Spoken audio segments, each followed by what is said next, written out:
Hello dear students, आज हम लेके आए हैं कार्यपत्रक संख्या 62 कक्षा 6-7 गणित की कार्य पुस्तिका परवा से। दक्षता है 4 अंकों तक की संख्याओं के गुणा की समझ विकसित कर पाना। पहला सवाल करते हैं। पहला प्रश्न पूछा है मिलान कीजिए, आपको मिलान करना है।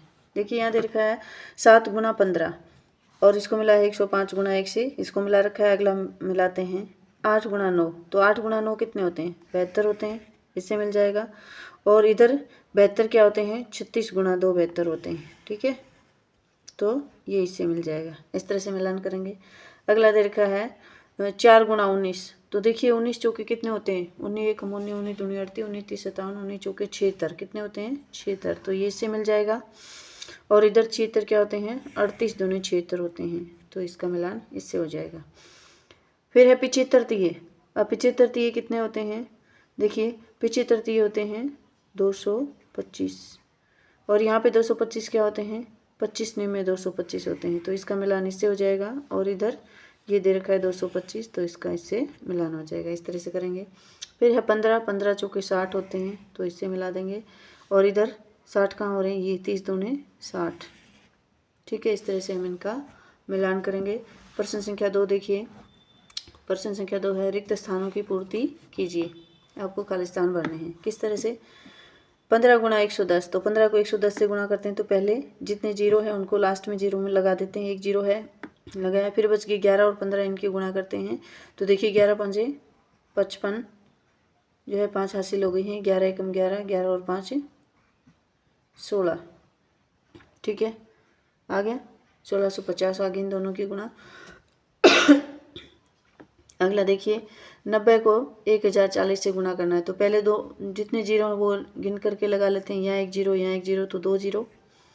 अब संख्या क्या बच गई? 104 और 9 उनकी गुणा कर लेते हैं, तो देखिए 9 चौके 36, ठीक है, आगे है जीरो, तो 36 के 36 आ जाएंगे और 9 एकम 9।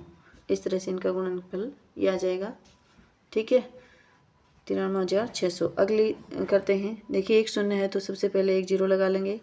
उसके बाद 8 की जो है 223 से गुणा करेंगे। 8 तिये 24, 24 के 4, 2 हासिल हो गई हैं। उसके बाद 8 दूने 16, 16 और 2 हासिल हैं 18 हो जाएंगे। एक हासिल हो जाएगी 18 की, फिर 8 दूने 16 और 1 हासिल 17, ठीक है। इस तरह से इसको जो है हम हल कर लेंगे। आगे क्या दे रखा है? आगे आपको दिया है, अगला जो आपको दिया है वो दिया है 100 गुना 25, तो 100 की 25 से गुणा करेंगे तो कितना हो जाएगा? पहले 2 जीरो लगा लेंगे, फिर बचा एक को 25 से गुणा करेंगे, तो ये इसकी गुणा आ जाएगी 2500। इसी तरह से हम 672 गुना 11 करेंगे तो कितना आएगा? 7392। और 9280 गुना 150 करेंगे तो कितना आएगा? इकाई, दहाई, सैकड़ा, हज़ार, 10,000, लाख, 10 लाख, 14 लाख 73,000 आ जाएगा गुणनफल। इस तरह से संख्याओं की हम गुणा करेंगे। अगला प्रश्न देखिए, हल कीजिए। आपको क्या करना है? 216 को 50 से गुणा करना है, तो कर लेते हैं। पहले जीरो से गुणा करेंगे। यहाँ जीरो, जीरो को किसी भी संख्या से गुणा करते हैं तो जीरो ही आ जाता है। यहाँ पे पहला अंक, क्योंकि इकाई के अंक से गुणा कर लिया, तो इकाई के स्थान पर हम कांटा लगा देंगे, ठीक है, क्रॉस लगा देंगे। फिर 5 से करते हैं। 6 पंजे 30, 5 एकम 5, 30 की 3 हासिल हैं, 5 और 3 8, और 5 दूनी 10, 8 की कोई हासिल थी नहीं, तो यहाँ क्या आ जाएगा? 10। अब इनका जोड़ कर लेते हैं, 8 और यहाँ जीरो, यहाँ 1। इस तरह से इसका गुणनफल हम ज्ञात करेंगे। अगला सवाल देखिए, जो है 5090 की 25 से गुणा करनी, तो कैसे करते हैं? पहले इकाई के अंक से करते हैं। यहाँ आ जाएगा जीरो, 5 में 45, 4 हासिल हैं। उसके बाद क्या हो जाएगा? आगे जो है यहाँ जीरो हो जाएगा, लेकिन 4 हासिल थी तो जुड़ जाएंगे, तो 45 के 45 यहाँ पे आ जाएंगे। फिर देखिए 5 5 25, यहाँ इकाई के अंक से हो गया है गुणा, तो इकाई के अंक के नीचे क्रॉस लगाएंगे। फिर 2 से करते हैं, तो यहाँ जीरो, 9 दूनी 18, 1 हासिल है, तो यहाँ 18 के 18 आ जाएंगे, क्योंकि आगे शून्य आ गया है। और 5 दूने 10। अब इनका लगा लेते हैं जोड़। यहाँ जीरो, यहाँ 5, 8 और 4 12, 12 की 1 हासिल है, 5 और 1 6 और 1 हासिल 7 हो जाएगा। यहाँ पे हो जाएगा 2 और यहाँ 1। इस तरह से जो है हम इसको हल कर लेंगे। अगला देखिए, अगला जो है मैंने आपको करके पहले से रख दिया है। 1180 को 72 से गुणा करना है, तो पहले इकाई के अंक से करेंगे, फिर दहाई के अंक से करेंगे और जोड़ कर देंगे, तो जो है आपका आंसर क्या आएगा? 84,960। नेक्स्ट जो पार्ट है वो हमने हल कर लिया है। 6590 को 201 से गुणा करना है। तो देखिए इकाई और दहाई, यहाँ इकाई के अंक से गुणा होने के बाद यहाँ इकाई के अंक के नीचे क्रॉस आ जाएगा। फिर दहाई के अंक से गुणा होने के बाद जब हम सैकड़े के अंक से गुणा कर रहे हैं तो इकाई और दहाई के नीचे क्रॉस आ जाएगा, और इस तरह से हम हल करेंगे तो अपना ये आंसर आ जाएगा। अगला प्रश्न देखते हैं। प्रश्न संख्या 4। एक पैकेट में 10 पेंसिल आती है, तो ऐसे 15 पैकेट में कितनी पेंसिल आएगी? तो देखिए एक पैकेट में कितनी आती है? 10 पेंसिल आती है, तो 15 में कितनी आएगी? गुणा कर देंगे और कितनी पेंसिल आ जाएंगी? 10 की 15 से गुणा करेंगे तो कितने आ जाएंगे? 150 पेंसिल। ठीक है, कितनी पेंसिल आएंगी? 15 पैकेट में जो है 150 पेंसिल आ जाएंगी। अगला प्रश्न देखिए, प्रश्न संख्या 5 क्या कहता है?